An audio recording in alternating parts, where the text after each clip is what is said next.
అందరికీ నమస్తే. నేను రవికుమార్ కావలి, మీ బిత్తిరి సత్తి. అయితే ఈ మధ్యన ఒక వీడియో వైరల్ చేస్తున్నారు. సో అందులో వాస్తవం ఏమీ లేదు.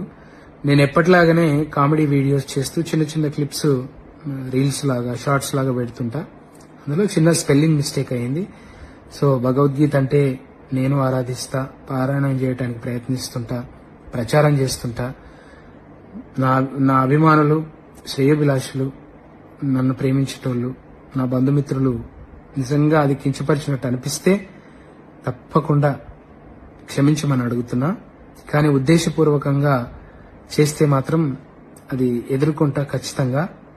ఇంకా వాళ్ళు మనం ఎన్ని రోజులు చేసినా 15 ఏళ్ల నుంచి చేస్తున్నప్పుడు ఎలా మన మీద అట్లాంటివి వైరల్ చేయబుద్ధి అయిందో ఇక వాళ్ళకి విఘ్నతకే వదిలేస్తున్నా. Thank you. ఎప్పుడూ మిమ్మల్ని నవ్వించడానికి, మిమ్మల్ని హ్యాపీగా ఉంచడానికి నేను వీడియోలు తీస్తుంటాను. Thank you so much.